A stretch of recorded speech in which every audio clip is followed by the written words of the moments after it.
자, 우리 다시 한번 큰 은혜 받았습니다. 박수로 이렇게 격려하고 환영하겠습니다. 감사합니다. 시간이 많으면 더 이렇게 또 앙콜송 더 좀 해서 좀 듣고 싶은데 오늘은 시간이 좀 그렇습니다. 자, 저는 오늘 마태복음 11장 28절 말씀을 배경으로 해서 한번 따라서 해보시기 바랍니다. 무거운 짐은 예수님께로. 자, 무거운 짐은 예수님께로, 이런 제목으로 말씀을 전하면서 하나님의 은혜가 넘치시기를 예수님의 이름으로 간절히 축원을 드리겠습니다. 여러분, 우리가 세상을 살아갈 때 말이죠, 사람들이 짐을 자기한테 맡기는 경우가 많이 있습니다. 서로 살아가면 짐을 못 맡길 수도 있죠. 또 무거운 짐이 있으면 서로 나누기도 하고 그러죠. 근데 여러분, 그런 짐도 한두 번 맡겨야지 계속해서 또 감당할 수 없는 그런 무거운 짐을 나한테 맡긴다고 하면은요, 정말 곤란한 겁니다. 사람은 다 한계가 있어요. 그것 한두 번이죠. 그리고 아무리 부자라고 해도 물질적으로 돈 주는 것도 어느 정도 한계가 있지. 그 가난은요, 나라도 할 수가 없어요.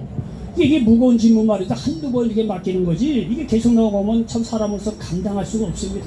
근데 오늘 성경 말씀이 뭐냐면은요, 어떤 무거운 짐이 있더라도 예수님께서 말씀하신 그 자신에게 갖고 오라는 거예요.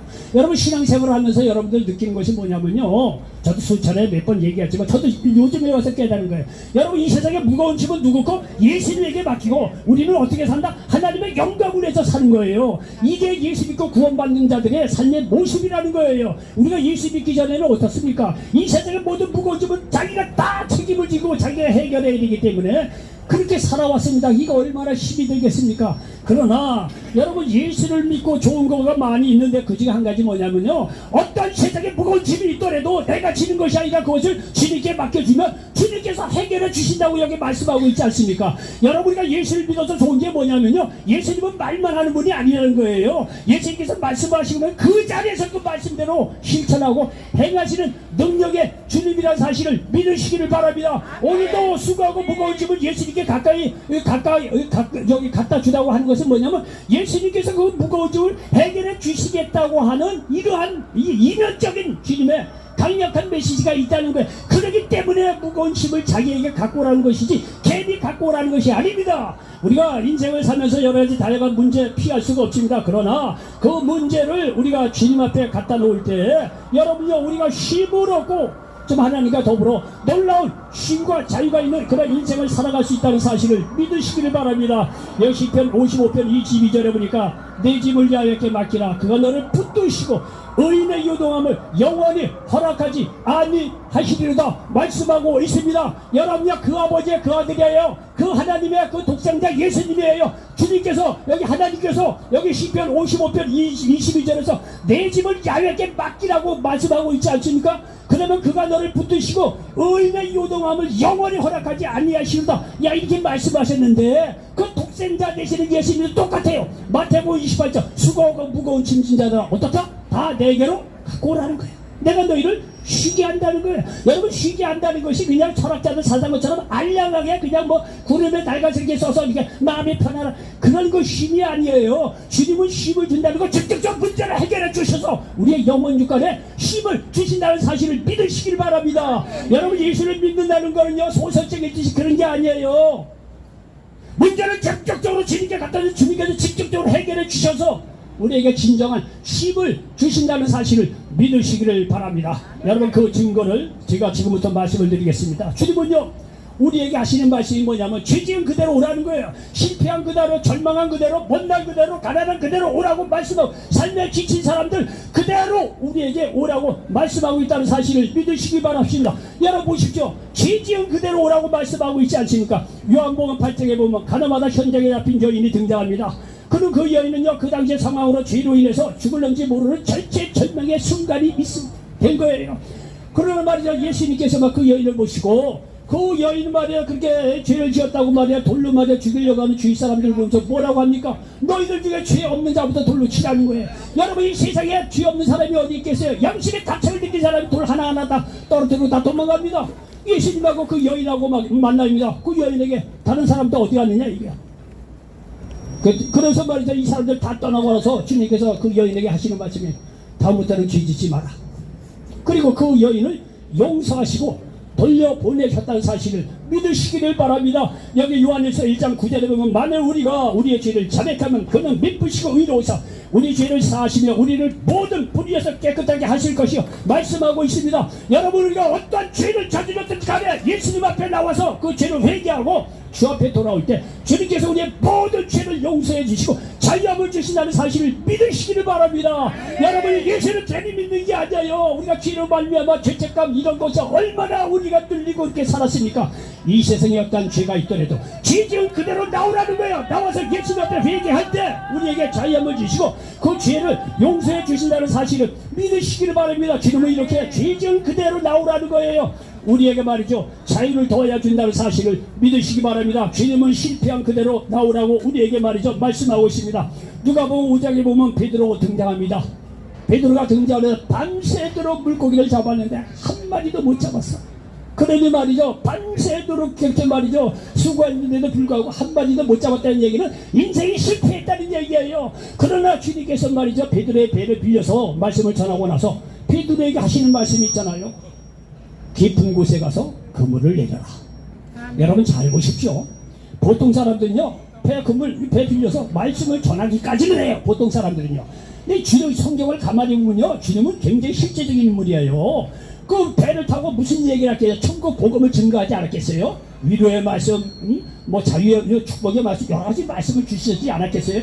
그리고 나서요 주님은 현실적인 문제를 그냥 돌려보내는 게 아니에요. 베드로의 현실을 보니까 밤새도록 물고기 한 마리 못 잡았어. 현실이거든요. 아침에 가 밥 먹어야 될 거 아니야. 점심에 뭘 먹어야 될까? 그 베드로 한 마리도 못 잡은 그거는 현실적인 문제예요. 그 문제도 주님께서 해결하지 않고 그 현실의 문제를 보시고 주님께서 베드로에게 깊은 곳에 가서 그물을 내리라는 거예요. 베드로가 말이죠 그 말씀 그대로 그물을 내렸더니 배 두 척에 물고기가 가득 채워졌다고 말씀하고 있습니다. 주님은 이와 같이 실패한 인생 실패한 그대로 나오라고 지금도 말씀하고 있다는 사실을 믿으시기 바랍니다. 여러분들도 실패한 인생이십니까? 주님 앞에 나오시기 바랍니다. 여러분 어떠한 문제를 주 앞에 맡기면 주님께서 여러분을 말이죠 구원해 주시고 세상에 주셔 위로와 평강 주실 뿐만 아니라 치유도 더해 주실 뿐만 아니라 실질적으로 여러분의 문제도 해결해 주신다는 사실을 믿으시길 바랍니다. 베드로의 물고기 배를 채우는 거 보십시오. 이건 현실이에요, 현실. 야, 영혼의 문제, 정신의 문제는 내가 가르쳐주니까 육신의 밥 먹고 건강의 문제 너희들이 알아서. 주님 그런 분이 아니에요. 주님은 영적인 정신의 문제는 해결일 뿐만 아니라 실제적으로 배고픈 문제도 해결해 주시는 그런 실제적인 능력의 주님이라는 사실을 믿으시길 바랍니다. 실패한 그대로 오시기 바랍니다. 주님께서 해결해 주세요. 주님부터 우리에게 말씀합니다. 절망한 그대로 나오라는 거예요. 여러분 생각해 보십시오. 여기 출애굽기 14장에 말이죠. 홍해 앞에 선 모세 어떻게 하겠습니까? 어떻게 하나님 은혜로 바로 앞에서 나오긴 나왔어. 나오면 바로 앞에 등장하는 것이 홍해 바다예요. 홍해 바다. 어떻게 하겠습니까? 우리는요 지금 출애굽의 역사나 구약 역사를 다 알기 때문에 우리도 똑같이 홍해 앞에 있다면은 아하 이 홍해도 갈라주실 거야 라고 하는 믿음이라도 있어요. 왜? 역사적인 거는 우리가 다 알고 있으니까. 모세는요 그런 사람이 아니에요. 모세는 처음 하나님 만나서 한 발 한 발 처음 미지의 경지를 지금 밟아나가는 거예요. 우리는 구약을 다 알기 때문에 홍해 같은 문제가 있더라도 기도하면 주님께서 해결해 줘. 이런 믿음이라도 있어. 왜? 역사적인 여기 경험한 구약의 증거가 있으니까. 근데 모세는요 이게 없는 사람이에요. 성경이 그때 없었을 거예요. 아무것도 없어. 하나님은 처음 만나서 출애굽해서 가라고 해서 간 거밖에 없어요. 앞으로 어떻게 되는 문제 몰라요. 모세는요. 우리는 다 해답을 알고 시작하지만 모세는 그렇지 않다는 거예요. 여러분은 이런 거를 생각하고 성경을 봐야 돼요. 모세 입장하고 우리 입장하고 달라요. 우리는요 출애굽시켜서 다 도와줬다고 알고 시작을 해요. 믿음의 근거가 있어요. 우리는 신앙생활하기 수월하다는 거예요. 지금은요. 근데 구약은요 모세는요 아무것도 몰라. 아무것도 그런 경험한 하나님에 대한 경험이 없어요. 그러니 여러분 출애굽에서 나가긴 나왔는데 홍해바다 다 있어. 어떻게 하겠어요? 죽는 거예요. 방법이 없습니다. 절망 그 자체였을 거예요. 그러나 하나님께서 모세에게 내가 갖고 있는 지팡이를 들어 바다 위로 향해서 말이야 들라는 거예요. 그 말씀 그대로 순종했더니 말이죠 홍해바다가 갈라졌다는 거예요. 육지같이 건넜다고 말씀하고 있어요. 여러분 여호수아 1장에 보면 요단강을 건너게 가나안 땅을 보고 여호수아가 얼마나 두렵고 떨리겠습니까? 여러분 다시 한번 말씀드리지만요 우리는 여호수아 같은 입장이 있다면 아이고 그 옛날 여호수아 하나님께 도우셨으니 우리도 하나님께서 해결해 주실 거야. 우리는요 이런 역사적인 교훈을 갖고 시작을 하지만 여호수아도 마찬가지예요. 야 이게 말이죠 모세가 든든한 지도가 있어서 지금까지 버텨냈는데 모세가 세상을 떠나고 여호수아가 이제는요 진짜 전쟁을 지금 해달라니 얼마나 두렵겠느냐는 거예요. 그야말로 절망의 자리하여 여러분 여호수아 입장을 잘 봐야 돼요. 이건 절망이에요. 힘든 문제예요.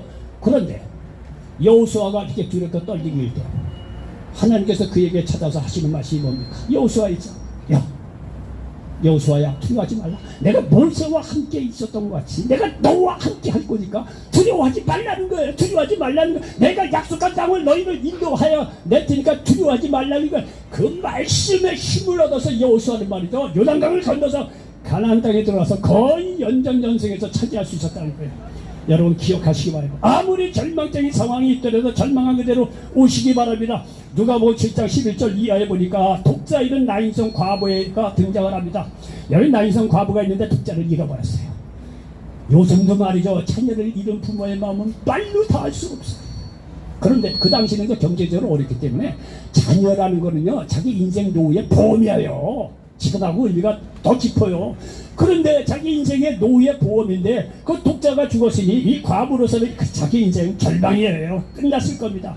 그러나 주님께서 나이전 과부 형편을 보시고 그 독자를 말이죠, 싸고 가는 그 관을 보고 말이죠, 딱 짚고 청년아 내가 네게 말하라 일어나라는 거예요. 일어나라는 거예요.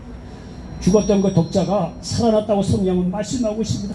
여러분요, 절망한 그대로 오세요. 요한복음 11장 죽은 지 4일이 지난 나사로 앞에 이건 절망 속의 절망이야. 주님은요, 눈도 깜짝하지 않아요. 나는 부활이요 생명이라는 거예요. 나를 믿는 자는 죽어도 살겠고 살아서 나를 믿는 자는 영원히 죽지 아니한다는 거예요. 얼마나 멋있는 말씀. 주님은 이런 말만 할 뿐만 아니라 그 자리에서 나사로가 나오느란 말이지. 나사로가 4일이나 죽은 지 4일이 지났는데 나왔다고 성경은 말씀하고 있어요. 어떤 절망한 그대로 여러분 나오시기 바랍니다. 나오시기 바랍니다. 예? 여러분 주님은 못난 그대로 나오라고 말씀하고 있어요. 요한복음 9장에 보면 나면서 맹인된 사람이 있습니다. 여러분 나면서 맹인이 됐으니 그 인생 자체가 우리가 무시하는 건 아니지만 현실적으로 못난 인생이에요. 실패한 인생에 좌절한 인생에 뭘 볼 게 있습니까? 소망이. 그런데 여러분 요한복음 9장에 나면서 맹인된 사람을 보고 우리 시각이 달라요. 주님이 보는 시각. 아니다, 이것은 하나님의 뭔가 영광을 드러내는 것이 있다는 거예요. 그래서 그 눈을 치료합니다. 그래서 나면서 맹인데 불가능한 상황 속에서 예수님께서 함께 하시면 그 문제가 해결된다고 함부로 말미암아 예수님이 과연 메시아여 능력의 주님이라는 것이 드러나는 거예요. 나의 약점이 나의 실패가 오히려 하나님의 영광, 하나님의 능력을 나타내는 좋은 증거가 된다는 거예요. 그래서 우리가 주 앞에서 내가 더욱 연약하고 낮아지고 넘어지고 말아 실패하면 실패할수록 하나님께 영광이 된다는 거예요. 어떤 절망이 있더라도 주님께 나오시기 바랍니다. 주님께서 우리의 연약하고 못난 그대로 우리를 받으시고 그 문제를 해결해 주시고 세워주신다는 사실을 믿으시기 바랍니다. 가난한 그대로 나오라고 말씀하고 있습니다. 여러분 맹인거지 받으며 보십시오. 맹인거지 눈이 볼 수가 없으니 그 사람은 거지로 살 수밖에 없어요. 그 당시 옆에 여러분이 얼마나 가난한 인생이었습니까? 그러나 맹인거지 바디메오도 말이에요. 다윗의 자손이여 나를 비싸게 여겨달라고 외치는 이 바디메오의 외침에 주님께서 들으시고 그 눈을 치료해 주셨다는 사실을 믿으시기를 바랍니다. 여러분 마가복음 5장 군대 귀신 들릴 자의 운명이 납니다. 귀신이 얼마나 많이 들었습니까? 수천 마리의 귀신이 들어갔어. 이 사람을 살리고 나서 정상적인 사람으로 바꿔주십니까? 여러분 귀신 들렸으니 말이죠. 영혼 죽이고 다 빼앗긴 거지 같은 인생 살았을 거예요. 가난한 사람으로 살았다. 물론 귀신을 말이죠, 그 사람에서 자유롭게 하시고 정상적인 인간으로 바꿔주셨다는 사실을 믿으시길 바랍니다. 여러분 아무리 가난한 사람 먹을 것마다 뭐 주고 다 준다고 해도 끝이 없어. 그 사람 스스로 일으켜 세우셔서 스스로 살도록 그렇게 말해 물고기 잡는 법을 가르쳐주는 게 낫습니다. 여러분요 여기 주의 종들이 많이 오는데 여러분 가난한 거는 우리가 어떻게나 도와줄 수 있겠습니까? 하나님께 주신 은혜도 도와주긴 도와지만 그거 갖고 여러분의 필요를 얼마나 채워줄 수 있겠습니까? 근본적인 건 이런 자리를 통해서 예수를 깊이 만나시기 바랍니다. 만나서 여러분 스스로 쓰세요. 언제까지 이렇게 가난하고 힘들게 살 수 있겠습니까? 여러분이 실패와 좌절이 크면 클수록 하나님의 은혜가 역사가 더 크다는 사실을 믿으시기 바랍니다. 여러분 주님은 계속해서 말씀하고 있습니다. 삶에 지친 사람 그대로 오라고 말씀하고 있습니다. 요한복음 3장에 보면요, 율법을 연구하고 그 말씀대로 살려고 했지만 마음에 평안이 없어, 구원에 대한 확신이 없어. 니고데모가 밤중에 예수님을 찾아옵니다. 내가 그렇게 율법을 연구하고 그렇게 율법을 통해서 말이죠, 행함으로 구원을 받고 자유함을 얻고 평안을 얻으려고 하는데 그게 아니다. 물과 성령으로 거듭나야 내가 하나님 나라에 들어갈 때 비로소 너의 평안이 있을 거라고 주님께서 말씀으로 가르쳐 주세요. 이 니고데모는 이 말씀을 주님의 말씀을 듣고 그 사람이 살아납니다. 요한복음 4장에 보면 좋은 남자 만나 인생 한번 팔자 고쳐보겠다고 사마리아 수가성 여인이 등장합니다. 남자를 5번이나 만납니다. 그리고 6번 이제 남편하고 대충 사는 거예요. 그 삶이 얼마나 지치고 힘들겠어. 세상에 어떤 남자가 그 여인에게 완벽하게 만족할 만한 남자가 세상에 어디 있고 세상에 어디 남편을 만족하게 여자가 어디 있어요. 다 부족하고 그런 사람들입니다. 이 사마리아 수가성 여인 그렇게 이난자 저난자 부정적으로 볼 필요 없어요. 그 여인도 나름대로 인생을 열심히 살았을 거예요. 좋은 남자 만나서 인생을 한번 멋지게 안 되는 거예요. 그 5번째 남자 떠나보내고 6번째 남자고 대충 사는 여자예요. 반지 이 대낮에 물길로 가질 않아요. 이 유대 땅은 너무 더워서. 근데요 대낮에 물길로 갈 수밖에 없는 대인기피증이고 우울증이고 사람을 만나길 두려워하던 이 여인. 그러나 너는 이 물을 먹을 때마다 목마르리려봐 내가 주는 물을 먹는 자는 영생에서도 솟아나는 신물이 된다는 거예요. 예수님의 그 말씀 한마디에 이 여인이 삶에 지친 그 이 여인이 새로운 인생으로 말이죠 다시 일어섰다는 사실을 믿으시기를 바랍니다. 여러분 보십시오. 이 모든 무거운 짐진 자들을 주님께 나오자 그들의 문제를 주님께서 해결해 주셨다는 사실을 믿으시기 바랍니다. 예수님에게는요 모든 문제를 해결한 능력이 있다는 사실을 믿으시기 바랍니다. 그러니 살면서 만날 수 있는 어떤 문제라도 주님께 가져오시기 바랍니다. 주님께서 해결해 주십니다. 여러분요 무거운 짐은 누가? 주님께.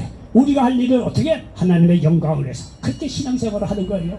여러분요 이렇게 어떤 문제가 있더라도 주님께서 해결해 주시는데 이런 놀라운 역사를 우리의 삶 속에서 그대로 체험할 수 있는 길이 있어요. 길이 있어요. 보십시오. 어떤 문제가 있더라도 주님께 갖고 나올 때 주님께서 완벽하게 영혼 육간에 문제를 해결해 주시지 않습니까? 이런 놀라운 역사가 내 삶 속에서도 그대로 이루어지는 한 통로가 있어요. 그 통로가 뭐냐? 우리는 그거를 믿음이라고 말씀하고 있습니다. 이런 놀라운 역사가 우리 삶 속에 그대로 나타나는 통로, 우리는 그것을 믿음이라고 부릅니다. 마가복음 9장 14절 이하에 보니까 예수님께서 어느 날 높은 산에 올라갔다가 내려왔어요. 내려오니까 말이죠. 여러 내려와서 보니까 뭐 사람이 웅성웅성해. 무슨 일인가 봤더니 거기 한 아버지가 말이죠. 이 예수님이 높은 산에서 내려오는 걸 보고 쏜살같이 내려가서 무릎 꿇고 애원합니다. 예수님, 내 아들이 귀신이 들렸는데 이게 불에도 던지고 물에도 던지고 이 정말 살기가 어렵습니다. 이 아이들에게 말이죠. 이 아들 이 귀신을 쫓아내려고 왔는데 제자들이 고치지를 못한다는 거예요. 그러니까 이 아버지가 말이죠. 귀신 들리는 아들을 둔 아버지가 예수님을 만나고 나서 하는 이야기가 있습니다. 할 수 있거든요. 우리를 불쌍히 여겨서 좀 고쳐달라는 거예요. 예수님께서 그 얘기를 듣고 말이죠. 하시는 말씀이 있어요. 마가복음 9장 23절 24절에 예수께서 이르시되 할 수 있거든요. 무슨 말이냐? 믿는 자에게는 능히 하지 못할 일이 없느니라 하시니 곧 그 아이의 아버지가 소리를 질러 이르되 내가 믿나이다 나의 믿음 없는 것을 도와주소서 하더라. 여러분 할 수 있거든요. 뭐 좀 해주십시오. 이렇게 귀신 들리는 아들을 둔 아버지가 이야기하니까 예수님께 할 수 있거든요. 무슨 말이냐 이게. 믿는 자에게는 능치 못할 일이 없다는 거예요. 그러니까 이 아이가 이 아버지가 말이야 마음을 고쳐먹죠. 내가 믿나이다 나의 믿음 없는 것을 도와주소서. 결국요 이 아버지의 믿음을 보시고 예수께서 그 아들에게서 귀신을 쫓아내 주셨다는 사실을 믿으시기 바랍니다. 여러분요 믿음 안에는 불가능이 없어요. 우리는 믿음으로 구원받습니다. 행위로 구원받는 게 아니에요. 예수님께서 나의 죄를 대신해 십자가에 죽으시고 부활하신 그 예수 그리스도를 믿음으로 말미암아 사람의 행위로서 할 수 없는 구원을 받고 영생에 들어갈 수 있는 거예요. 우리는 믿음으로 고침받고 믿음으로 기도해서 문제 해결받고 믿음으로 천국 갈 것을 확신할 수 있다는 사실을 믿으시기를 바랍니다. 여러분 성경은요 결코 여러분에게 큰 믿음을 이야기하지 않아요. 겨자씨 하나만한 믿음이 있더라도 놀라운 역사가 일어난다는 거예요. 마태복음 17장 20절에 보니까 만일 너희에게 믿음이 겨자씨 하나만큼만 있어도 이 산을 명하여 여기서 저기라 옮겨지라 하면 옮겨질 것이요 또 너희가 못할 것이 없으리라 말씀하고 있습니다. 산이 움직인다는 거예요. 어떤 순진한 할머니가 권사님이 이 얘기를 듣고 자기 집 앞에 말해서 산이 있어하고 굉장히 답답했더만해요. 몇십 년 동안 기도했다는 거 아니에요. 근데 어느 날 보니까 도자가 와서 산을 밀어버리더래. 왜? 그 땅까지 올랐거든. 산을 밀어버려. 이게 이 권사님 말이야. 그런 간증을 합니다. 이게 지금 이루어지는 걸 내가 봤다고. 여러분요 여기서 이야기하는 것은 그러한 산을 이야기한다기보다 유대인들은요 해결할 수 없는 큰 문제를 산으로 표현해요. 해결할 수 없는 문제를 산으로 표현한 거예요. 자기가 해결할 수 없는 산도 믿음으로 주님께 구하면 주님께서 해결해 주신다는 사실을 믿으시기를 바랍니다. 아이가요 강냉이 한 큼 줘봐야 매달 집니까? 어른이 그래도 한 큼 줘야 많이 지지. 내가 해봐야 그 일 얼마나 합니까? 주님께 맡겨서 주님께서 해결할 때 우리가 해결할 수 없는 문제도 주님께서 해결해 주신다는 사실을 믿으시기 바랍니다. 이게 우리가 예수를 믿는 이유야요. 예수를 믿는 게 아니라 죽은 하나님을 믿는 게 아니에요. 실제적인 거예요. 실제적인 영혼의 문제뿐만 아니라 범세의 모든 문제도 주 앞에 갖고 나올 때 주님께서 해결해 주신다는 사실을 믿으시기 바랍니다. 여러분요 두꺼운 얼음도 놀랍게도 말이야 바늘로 잘라요. 여러분 한번 보신 적 있습니까? 여러분요 얼음 갖고 실험해 보세요. 바늘 하면 갈라져요. 망치를 두드리면 갈라질 것 같죠? 물론 그렇게도 하겠지만 바늘을 해도 말이야 이 얼음이 갈라지더라고요. 여러분 거대한 댐도요 결국 작은 구멍 때문에 무너집니다. 바위도요 끝이 뾰족한 정으로 자랍니다. 어마어마한 바위 있는데 정으로 몇 개 갖다 놓고 뾰족한 정으로 갖다 바구니가 반대로 쭉 갈라지더라고요. 이거는 옛날에 제가 독일에 저도 한 10년 산 적이 있습니다. 근데 어느 날 보니까 한독신문에 요만한 손바닥 반만한 기사가 하나 나왔어요. 뭐냐면 네덜란드 어느 팀에 들쥐가 한 마리를 산게 이게 발견이 됐다고 그렇게 짤막하게 나오더라고. 여러분 그게 무슨 말인지 사람 몰라요. 아이 뭐 들쥐가 떼매 있다는 건 뭐 그럴 수도 있겠네 뭐 생각해. 여러분요 이게 네덜란드에는 심각한 문제예요. 왜 네덜란드는 거의 70%가 다 이 표면보다 지표면보다 낮아요. 다 이 바다를 막아서 땅을 일구는 게 네덜란드예요. 이 지표면보다 대부분 낮아요. 그 네덜란드가 그런 도시입니다. 이런 네덜란드인데 댐에 말이죠. 거기에 들쥐가 한 마리 산다. 난리가 나는 거예요. 들쥐가 나서 구멍 나자 그 댐이 무너져요. 그럼 네덜란드 국토가 박살나는 상황이에요. 이게 뭐 짤막한 기사지만요. 이게 굉장히 의미가 있는 기사라는 거예요. 여러분 거대한 댐도 말이죠. 결국 들쥐가 말이죠. 작은 구멍을 냈을 때 그 굉장히 위험한 거 무너지는 거예요. 여러분 마찬가지예요. 겨자씨가 작은 믿음만 있어도 역사가 일어난다는 사실을 믿으시기를 바랍니다. 이와 같이 문제는 믿음으로 주님께 맡기면 해결해 주십니다. 그리고 믿는 자들이 할 일이 따로 있어요. 그 일은 먼저 그의 나라와 그의 의를 구하라는 겁니다. 여러분요 아이들이요 먹을 거 입을 거 잠잘 거 자기가 해결합니까? 엄마 아버지가 다 해결해요. 그럼 아들 딸은 어떻게 성장을 해야 돼? 부모의 뜻대로 잘 성장하면 되는 거예요. 믿음의 생활 먹을 거 입을 거 잠잘 거 누구에게? 하나님께 맡겨. 그럼 우리가 어떻게 잘하면 돼? 하나님의 영광으로 해서. 하나님의 뜻이 뭐냐 이거야. 그거를 구해서 신앙생활을 하면 되는 거예요. 나머지 먹을 거 입을 거 다 하나님께서 해결해 주신다는 거예요. 신앙생활을 그렇게 하는 거예요. 맨날 무엇을 먹을까 무엇을 입을까 근시초자입니다. 그렇게 신앙생활 하는 게 아니에요. 어느 날 우리가 생각하듯이 제자들도 똑같은 문제가 생겼어요. 예수님이 말해 제자들이 열심히 예수님을 쫓아다니다 보니까 아니 자기들 먹을 거 입을 거 이게 걱정이 되는 거예요. 먹을 거 입을 거 잠잘 거 걱정이 안 될 수가 없어요. 걱정이 되는 거예요. 그러니까 주님이 말이죠. 이게 촉이 빠른 분이에요. 아니, 제자들이 그렇거든요. 그러니까 마태복음 6장 24절 이하에 보니까 제자들이 이렇게 생각하는 걸 보고 제자들에게 하는 말이 있어요. 야 얘들아 너희들 무엇을 먹을까 입을까 어디가 잠잘까 이런 거 근심 걱정을 하는데 또 공중의 새를 보라 이게. 그들이 일을 하느냐 이게. 하나님이 먹이지 않느냐 이게. 그리고 둘의 백합판을 보라. 그들이 뭐 천을 만들고 길쌈을 하느냐 이게. 그런데도 솔로몬의 영광 받아도 더 멋있게 말이죠. 백합판을 말이죠. 불그락 입히지 않느냐 이게. 이들은 일하지도 않아도 하나님이 그들을 먹이고 입히시겠는데 입히시고 한 번만 더 일까 보자. 그러면서 하시는 말씀이 여기 마태복음 6장 31절 이하의 말씀을 하시는 거예요. 그러므로 염려하여 이르기를 무엇을 먹을까 무엇을 마실까 무엇을 입을까 하지 말라. 이는 다 이방인들이 구하는 것이라. 너희 하늘 아버지께서 이 모든 것이 너희에게 있어야 할 줄을 아시느니라. 그런즉 너희는 먼저 그의 나라와 그의 의를 구하라. 그리하면 이 모든 것이 너희에게 도와주리라 말씀하고 있습니다. 여러분요 무거운 짐은 어떻게 주님께 다 맡기는 거예요. 정말 맡기는 거예요. 기도로 맡기세요. 얼마나 자유하게 해요. 물론 맡길 건 맡기고 우리가 해야 될 건 성실하게 일하는 것도 우리의 몫이긴 하죠. 그러나 근본적으로 모든 무거운 짐 여러분 주님께 다 맡기시기 바랍니다. 그리고 우리가 해야 할 일은 뭐냐? 무거운 짐으로도 자유함을 얻고 하나님의 뜻을 구해서 하나님 사랑하고 이웃을 열심으로 사랑하는 겁니다. 그렇게 그렇게 신앙생활하고 인생 그렇게 사는 거예요. 문제 때문에 애걸 먹고 그렇게 사는 게 아니에요. 모든 문제는 주님께, 주님은 어떤 문제는 자기에게 갖고 오라고 말씀하고 있지 않습니까? 해결해 주실 능력이 있는 분입니다. 그래서 모든 무거운 짐을 주 앞에 다 맡기고 우리는 먼저 그의 나라와 그의 의를 구하며 사는 저와 여러분 되시길 바랍니다. 그의 나라와 그의 의를 구하라는 것은 어려운 게 아니에요. 하나님 사랑하고 이웃을 내 몸처럼 사랑하는 것에 다 들어있습니다. 여러분 이렇게 말이죠. 여러분의 인생을 한번 패러다임을 사는 방식으로 바꿔보시기 바랍니다. 여러분이 지금까지 어떻게 살았든지 간에 앞으로의 인생 가운데 하나님께서 여러분에게 놀라운 축복 주시고 그 사람을 뽑아다 작정상 축복하시고 쓰신다는 사실을 믿으시기 바랍니다. 아직도 늦지 않았어요. 지금이라도 모든 예수 만나 구원받으시고 모든 무거운 짐 주님께 다 맡기시고 이제는요 하나님의 영광 하나님의 뜻을 구하고 하나님 사랑하고 이웃을 사랑하면서 살아갈 수 있는 저와 여러분 되시기를 예수님의 이름으로 간절히 축원을 드리겠습니다. 기도합니다. 주신 아버지 하나님 고맙고 감사합니다. 오늘 마태복음 11장 28절 이하의 말씀을 가지고 무거운 짐은 예수님께로 이런 제목으로 말씀을 나눴습니다. 이 말씀이 이제에게 모든 분들에게 그대로 응하게 도와 주시옵소서. 예수님의 이름으로 축복하고 기도하옵나이다. 아멘. 자, 제가